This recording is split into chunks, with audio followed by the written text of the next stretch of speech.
on go.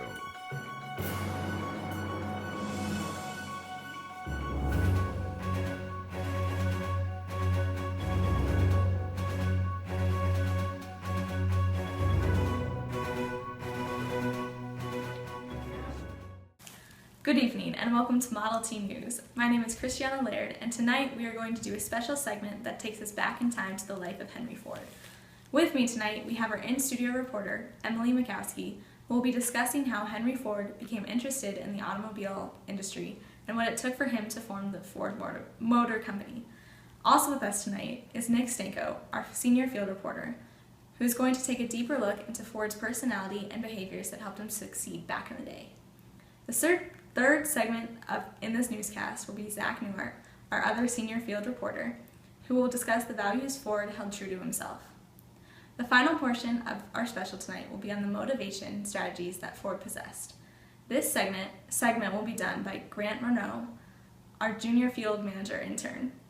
I hope you enjoy our special segment today. Now off to you, Emily. Thank you, Christiana. My name is Emily Mikowski, and I'll be discussing Henry Ford's life and how he founded Ford Motor Company.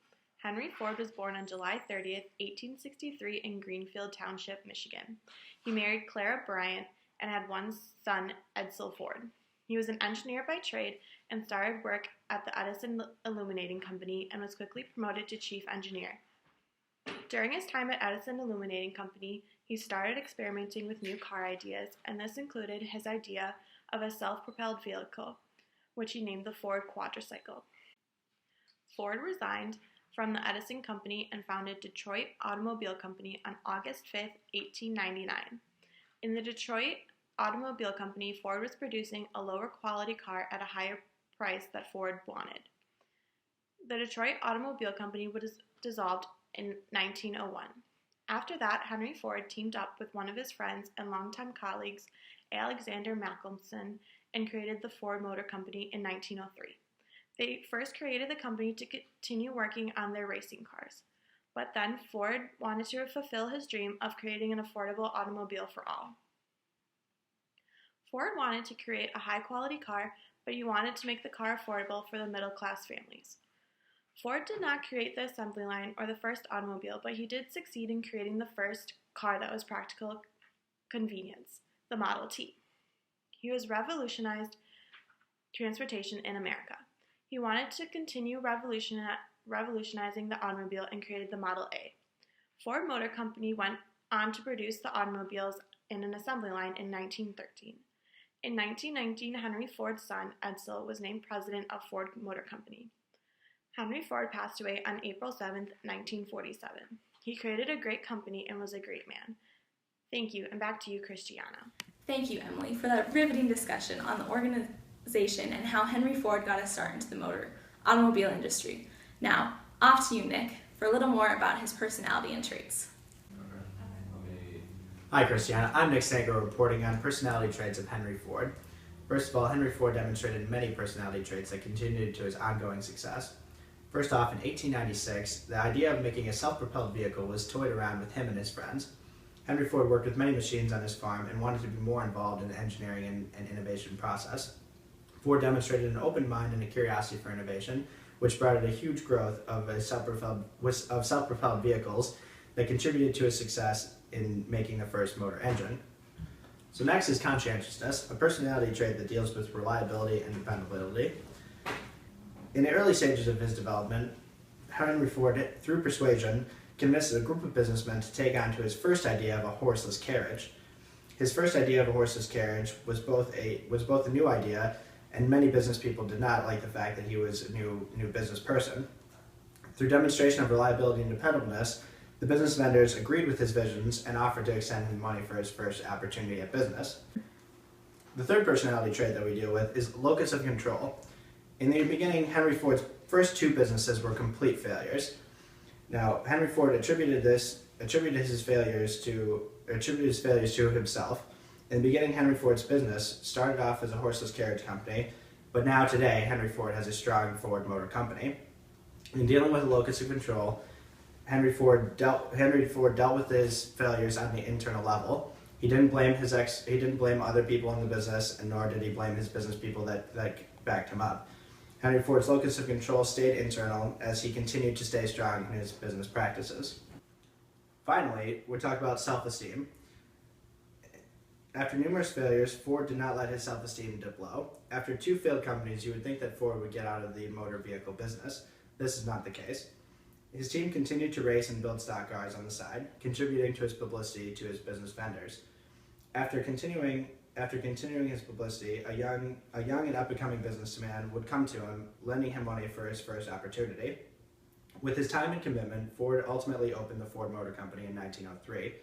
Having a high self-esteem was pivotal in his role for opening the motor company. Without a high and strong self-esteem, Ford may have given up or even quit his idea of joining the motor company industry.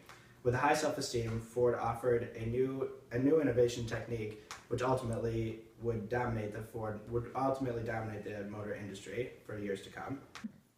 That's all from me on personality traits. Thank you for listening. Now back to you, Christiana.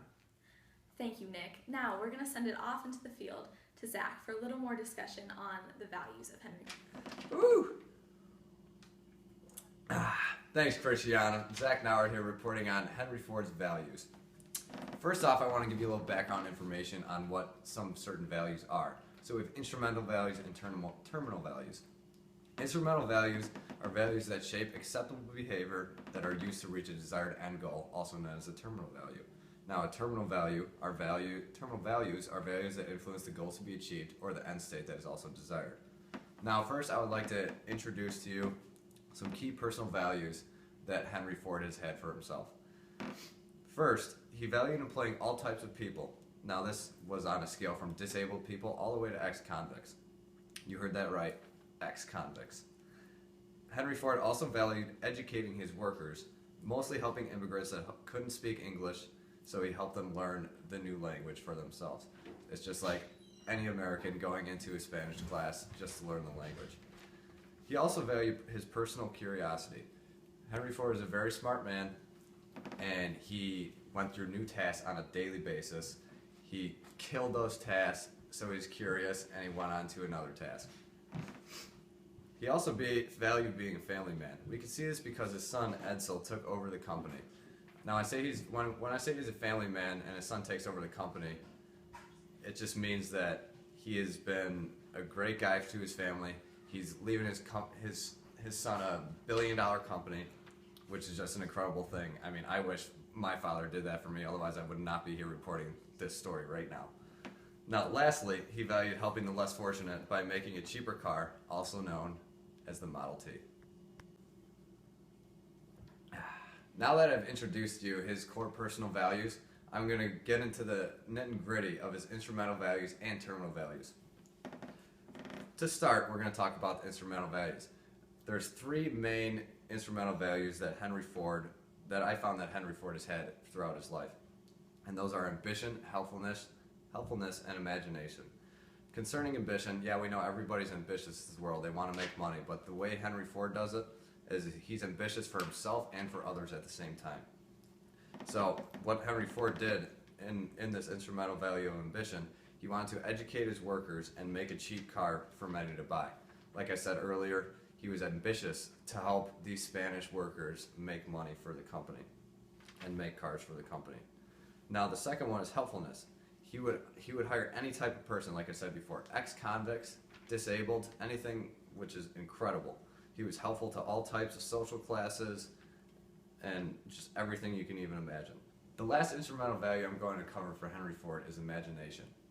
I find it incredible that Henry Ford was able to imagine making something called the assembly line. This is very revolutionary for this time, and it was just incredible. Now, this assembly line is also something new that we just learned, scientific management, so it made the process just go fast, and it was just incredible that he just was able to pop out all the Model Ts like it was nothing. He was also a very curious man in his daily activities and wanted new things to do. So if you gave this guy a Rubik's Cube, he'd be done in no more than 20 seconds. That's some good stuff. Now that we've covered instrumental values for Henry Ford, we're going to go with the terminal values, which is also the end or desired value. I have 4 terminal values for you with Henry Ford, and those are happiness, achievement, family security, and social respect. For happiness, let me ask you a question. who wouldn't be happy with a billion-dollar company under their arms, just raking in the money like it's nothing? Honestly, that's incredible. Now, achievement. He valued helping others achieve being able to buy a nice car. For a terminal value of achievement, this is a great thing because he was able to make a nice cheap car for everybody, and who doesn't want a cheap car? That was predominant in that day and age. Now we're going to talk about family security. He valued staying close with his family and was a family man. As I mentioned earlier, he gave his company to his son, who now owns the billion-dollar company. So family security for him is very strong, and it's a great value. Now, lastly, we're going to talk about social respect. He wants everyone in his company to respect each other because they're all equal to him. Social class did not matter to him, so the whole idea and terminal value of social respect was very important to him. Now, Christiana, we're going to send it back to you, and I hope you enjoyed this segment. Welcome back, and now I'm going to send it off to Grant, our junior field reporter intern. Oh, thank you, Christiana. I'm Grant Renault, reporting live from this awesome Ford F-150 on 15th and Wells, and I'll be talking about Henry Ford's motivation. As mentioned before, Henry Ford was initially motivated as a child. He was always playing with his toys at his family farm. He grew up, and his true motivation was to be able to create a car that would be cheap enough for the average man. What drove Henry Ford to do this kind act? Well, let's take a look at several motivational theories behind this cheap car. According to Maslow's hierarchy of needs, Henry Ford was motivated on a social level. He did not necessarily want to make friends or find relationships, but he wanted everyone to have a car of their own at an affordable cost. He wanted everyone else to be on the same social level. Accomplishing this task would also work towards his esteem needs. Making a cheap vehicle would allow him to satisfy his internal self-esteem needs, which is what motivated him. Looking at the two theories, Theory X and Theory Y, Henry Ford falls into the Theory Y category. He was self-directed. Even when others told him it was impossible to make a cheap car, cheap enough for the average man, he stayed persistent. He enjoyed his work and accepted responsibility of his business. If it failed, he would take full responsibility. These factors describe a Theory Y category. If he would have fallen into the Theory X category, he would have disliked work, had little ambition, and avoided responsibility. There is no doubt that Henry Ford was a Theory Y category. Taking a look at Alderfer's ERG theory, E standing for existence, R relation, and G growth, Henry Ford falls into the growth category. He was motivated by his internal esteem, as mentioned before. He was motivated to be able to accomplish his task of creating the cheap car because it would help others. He was driven to make the cheap car which would serve to satisfy his internal need, internal esteem. He wanted to prove to himself it was possible, which would fulfill this esteem. McClellan's theory has three types of needs: need for power, need for affiliation, and need for achievement. Henry Ford, no doubt, has a need for achievement. He was driven to accomplish his task of creating the cheap car, and failure was simply not an option. He had failed in his two previous companies, and this one had no option but to succeed. He took a tremendous amount of personal responsibility in his work, and he also had the need for affiliation because he was motivated to be able to sell his cars to the average man. This would allow everyone to be able to relate to one another. He did not do it to find friends or relationships, but to have everyone on the same social car level. Now to Herzberg. Herzberg's two-factor theory would say that Ford's goal of producing a cheap car for all to buy would definitely be considered a motivator. It is something that he worked towards and was not just a day-to-day task that one encounters. It is not something that was taken for granted like a hygiene factor would be. It was a task that seemed to be impossible, which is why it motivated him so much. In the equity theory, Henry Ford would have a benevolent perspective on equality. He could have made his company and his cars really expensive, which would have made him a ton of money in the long run, but instead he kept his cars cheap. not worrying about the potential money that he could have made. He focused on the benefits for others. He also paid his employees a higher rate than his competitors. And this again shows that he indeed falls into the benevolent category.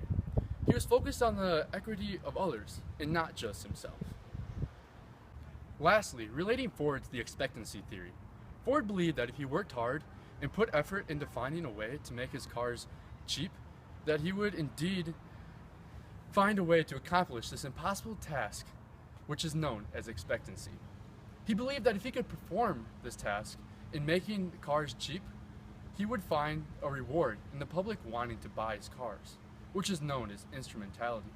And lastly, Ford valued the end goal, which is why it motivated him, and this is known as valiance. Wait, I gotta get out of here. This isn't even my car. Back to you, Christiana. Now, a word from our sponsors. We asked Harry Gilmer, coach of the Detroit Lions, to put the all-new smooth-moving 67 Ford pickup trucks through some grueling football drills. Here's how they performed. All right, move out! The 67 Ford pickups are built to handle easier than any pickup on the market, to feel and ride like a car. All right, let's run through this tire drill. Ford's exclusive twin I-beam suspension is the reason for its road-smoothing ride. See, it has two front axles. Each front wheel steps over bumps independently. There's a lot of shoulder room in there. Now here's the Ford team in action. Watch truck number 31 as it does an end-run sweep. That's real sure-footed maneuverability. Go with a 67 Ford pickup. Works like a truck, rides like a car. You're ahead in a Ford all the way. I would like to personally take the time to thank you for watching our special segment on Henry Ford tonight. I hope you enjoy the rest of your evening, and that's a wrap.